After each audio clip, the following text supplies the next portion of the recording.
ऐसे आप सभी होप आप सभी बढ़िया होंगे, बढ़िया से प्रिपरेशन चल रही होगी। सो गाइस वेलकम और welcome back to the channel.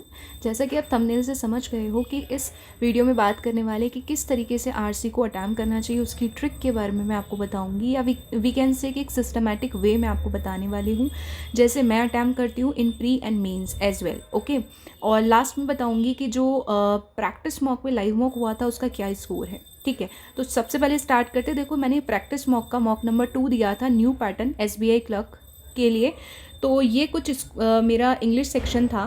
ठीक है, अब यहाँ पे हम लोग सिर्फ जिस चीज़ के बारे में बात करें उसी पे फोकस करेंगे। तो सबसे पहले बात कर लेते हैं यहाँ पे आरसी की। Let me check, yes this is the RC. तो आपको करना क्या होता है आरसी के अंदर, 3 चीज़ें होती हैं। ठीक है, एक तो होता है प्री की बात कर रही हूँ मैं यहाँ पे, वोकैब होती है। ठीक है, उसके अलावा आपके एक डायरेक्ट क्वेश्चंस होते हैं। ठीक है, और एक चीज़ होती है ट्रू एंड फॉल्स वाले। तो सीक्वेंस क्या रहता है, सबसे पहले मैं वोकैब वाले क्वेश्चंस पे जाती हूँ। ठीक है, तो वोकैब वाले क्वेश्चंस अगर मुझे आ रहे होते हैं, पहले मैं डायरेक्ट करने की कोशिश करती हूँ कि मुझे आ रहा है तो मैं उसका आंसर हैंड टू हैंड लगा देती हूँ, चाहे वो अपोजिट पूछ रहा है या फिर मुझसे आप सिनोनिम्स पूछ रहा है तो मैं डायरेक्ट कर लूँगी। अगर मुझे नहीं आएगा ना तो मैं उसको मार्क फॉर रिव्यू रखूँगी और पैसेज के टाइम पे उसको रीड करूँगी। ठीक है, कि मुझे मतलब समझ के आ रहा है क्या इसका आंसर, सेंस के अकॉर्डिंग आ रहा है क्या। ठीक है, अगर फिर भी नहीं आ रहा है तो मैं ऑप्शन एलिमिनेट करूँगी। कुछ कुछ ऑप्शन ऐसे होंगे कि बाकी के 4 सेम होंगे, या फिर वी कैन से कि पैसेज की टोन से नहीं जा रहे होंगे। तो ये 3 चीज़ें और ट्रिक्स मैं वोकैब के अंदर लगाती हूँ। उसके अलावा इसमें एक फिलर्स का क्वेश्चंस और ईडियम फ्रेजेस या एरर का भी कभी कभी क्वेश्चन आ जाता है।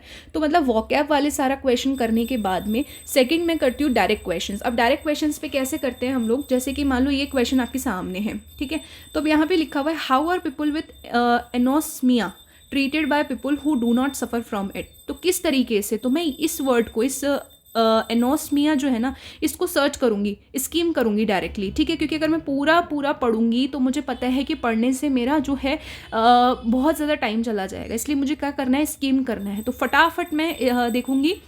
और यहाँ पे ट्रीटेड की बात कर रखा है, तो क्योंकि यहाँ पे 2 से 3 जगह एनोस्मिया टर्म की बात कर रखी है, इसके लिए मैं क्या करूँगी कि एनोस्मिया ट्रीटेड बाय पीपल के बारे में है, यानी ये कीवर्ड सर्च करूँगी फटाफट से। तो जहाँ पे मुझे ये कीवर्ड मिलेगा वहीं मुझे इसका आंसर मिल जाएगा। ठीक है, एक चीज़ तो ये है। फिर मैं थर्ड नंबर पे करती हूँ ट्रू एंड फॉल्स वाले, क्योंकि ट्रू एंड फॉल्स वाले में क्या होता है ना कि आपको एक बार पूरा पैसेज टॉप टू बॉटम आपको पता होना चाहिए, तभी आप उसका आंसर निकाल पाते हो। ठीक है, प्री में इतना ईजी आ जाता है कि आपको अंडरस्टैंड हो जाता है कि आपने पूरा का पूरा पैसेज का थीम क्या है, तो आप आराम से फिर लास्ट में ट्रू एंड फॉल्स वाले कर सकते हो। ठीक है, क्योंकि आपको पता चल जाता है एटलीस्ट इस पैराग्राफ में ये चीज़ मेंशन थी। ठीक है, अब बात करें यहाँ पे मेंस में, लेकिन मेंस में स्किमिंग नहीं हो सकेगी, क्योंकि मेंस में टोन बेस्ड क्वेश्चंस आते हैं या फिर आपके थोड़े ना बहुत अंडरस्टैंडिंग पर बेसिस पे क्वेश्चंस आते हैं। तो मेंस में मैं क्या करती हूँ, क्योंकि टाइमिंग भी ज़्यादा होता है। ठीक है, अगर मुझे पैराग्राफ ऐसा लग रहा है इजी स्किम करने वाला, तो मैं उसको कोशिश करूँगी कि कुछ क्वेश्चंस मुझे वो मिल जाए वहाँ पे। ठीक है, मेंस के अंदर। बट अगर मुझे ऐसा नहीं मिल रहा है या वोकैब बेस्ड क्वेश्चंस भी ज़्यादा नहीं मिल रहे हैं, तो फिर मैं उसको उस पैसेज को लास्ट में तो करूँगी, लेकिन थोड़ा टाइम दूंगी उसको। ठीक है, क्योंकि कई बार क्या होता है कि पढ़ने के बाद में छोटे छोटे पैराग्राफ आते हैं, तो वो आपको एक बार रीड आउट करने पड़ेंगे, थोड़ा अंडरस्टैंड करना पड़ेगा, तभी आप मेंस में आंसर दे सकते हो। तो बेसिकली मैं 3 चीज़ें आपको बताई। क्या क्या बताया कि पहले वोकैब बेस्ड क्वेश्चंस करो, देन आपको क्या करना है, डायरेक्ट क्वेश्चंस करने, और लास्ट में आपको ट्रू एंड फॉल्स वाले करने। तो दिस इज़ द आरसी का जो मेरा रहता है। देखो, लाइव मॉक हुआ था 10 बजे तक आप दे सकते हो। ठीक है, मेरा कुछ ये परफॉर्मेंस है। इंग्लिश के अंदर 18.75, देखो क्वाइट मॉडरेट था।